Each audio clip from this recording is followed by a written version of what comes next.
Salut, c'est Guillaume. Je vous propose de découvrir un extrait du prochain épisode de Course épique. Course épique, c'est chaque semaine un invité, une course, une histoire hors du commun. Je vous donne rendez-vous tous les mercredis pour découvrir un nouvel épisode et vivre une grande et belle histoire de course.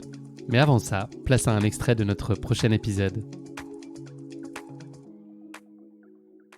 Nicolas, tu l'as évoqué, donc tu es malvoyant de naissance. C'est un Mmh. diagnostic qui a été connu dès ta naissance ou il a fallu quelques mois ou peut-être quelques années pour le mesurer? Alors, il a fallu quelque temps parce qu'au départ, quand on naît, on n'a pas une acuité visuelle, qui se développe, tout de suite, mais c'était quelque chose qui était, heu,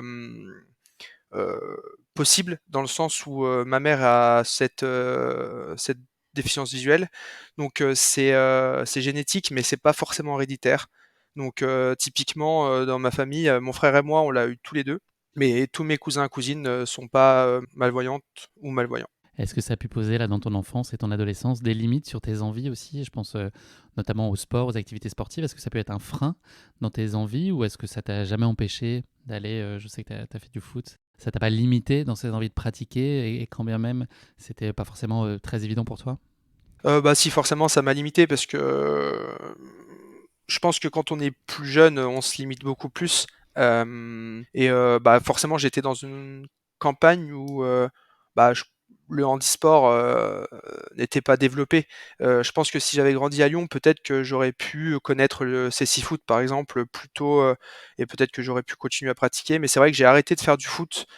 J'ai arrêté quasiment tout sport. J'avais fait un petit peu de natation, mais ça m'avait pas, plu, il y a pas eu ce déclic et donc forcément je me limitais. J'allais jouer de temps en temps avec des amis, mais c'était un petit peu galère pour voir le ballon donc forcément, bah, tu es là, mais on te fait pas la passe ou donc tu fais moins de sport et puis, bah, après, vu que j'étais pas bien avec mon handicap à un moment donné, je m'étais un peu réfugié dans la nourriture et j'étais, devenu obèse aussi. Donc, il y a eu beaucoup de choses qui ont fait que c'était, limitant et en plus, je me limitais, moi-même, sur les activités. Ta vie, Nicolas, elle a un peu changé, en tout cas dans le registre sportif, suite à un échange que tu as eu avec une patiente en août 2021. Je ne sais pas si c'était la première fois que tu entendais parler de l'UTMB ou plus généralement du trail. Ça a ouvert un nouveau champ des possibles pour toi ou si c'était peut-être un intérêt ou lever des freins que tu te mettais peut-être à un jour te lancer sur du trail? Oui, c'est ça en fait, du coup, j'ai été, diplômé en juillet 2021 et en août, j'avais une patiente qui venait me voir et qui aimait beaucoup courir, elle fait beaucoup de marathons et cetera et elle me dit: «Vous avez vu, le week-end là qui va arriver, il va y avoir l'UTMB, je suis sûr que c'est les Français qui vont gagner».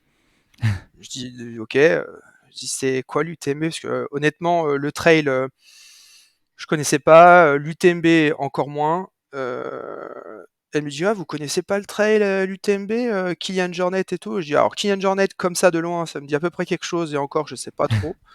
Mais du coup, elle me parle, elle m'explique et cetera et puis, le week-end arrive et puis je suis un peu. Je connaissais pas du tout Mathieu Blanchard, mais je suivais, sa compagne, Alix, sur, les réseaux et elle avait fait, des stories et donc j'ai suivi ça et je me dis: «Ah c'est cool, ça a l'air sympa ce truc-là», mais je me suis dit: «Un truc comme ça pour moi c'est pas possible». Enfin, visuellement, ça va être pas possible et puis finalement je dis: «Bon», j'en parle avec mes collègues et je leur dis: «Bah, il y a un truc à Lyon, Lyon Urban Trail, bon c'est un trail urbain, je vais aller essayer». J'ai essayé, j'ai dit: «Allez tiens l'année prochaine, on y va et puis, pourquoi pas essayer d'aller faire une Saint-Élion, tiens». Hop, voilà. Quand tu dis ça, là, on y allait, ça a l'air très simple comme cheminement. Est-ce Mmh. qu'il y a quand même de l'appréhension, des doutes, des questionnements ou tu es plutôt fonceur et à partir du moment où tu as décidé que ça pouvait être pour toi, bah, tu poses pas trop de questions, tu signes et puis ensuite, plus de place au doute, tu te lances? Bah, en fait, je me suis pas vraiment posé de questions parce que je me suis dit: «Bon, c'est dans Lyon, il y aura mes collègues et bon, si c'est trop compliqué, même les escaliers et cetera, c'est pas grave, tu y vas pas vite et tu verras bien». Donc j'ai foncé. Par contre, grosse erreur, je me suis pas du tout préparé. Enfin, pas assez bien en tout cas, je courais mais j'avais pas du tout fait de dénivelé, j'avais jamais fait de dénivelé. Bon, j'ai compris. Pourtant je suis kiné, hein, mais voilà et du coup, j'ai dit: «Ah, c'est cool» et puis, après je me suis dit: «Bon, bah, on va augmenter ça, on va aller chercher plus loin, l'année prochaine pour voir ce que ça donne». Donc un semi, après, un Lyon Urban Trail plus long Donc là, j'étais beaucoup plus préparé, je m'étais préparé à faire du dénivelé tout seul, et cetera. Et après, 1er trail nature et c'est là où j'ai eu une phase de doute, je me suis pris une bonne gifle quand même. Parce que quand on arrive, sur un terrain qui descend à 30 et qu'en fait, on a l'habitude de faire du 30 sur du béton et là, on arrive sur un terrain, mi-ombre, mi-soleil avec des racines et des cailloux et là, je me suis dit: «Mmh, il y a moyen que je me fasse mal là quand même dans l'histoire». Je me suis pas fait mal parce que j'ai été prudent, mais bah, du coup, j'ai été disqualifié parce que j'étais trop lent. Là, les courses précédentes que tu as évoquées, tu les as faites seul, hormis l'assistance que tu as pu avoir dans la descente. Est-ce que tu arrives à les courir seul? Ouais, j'y arrive.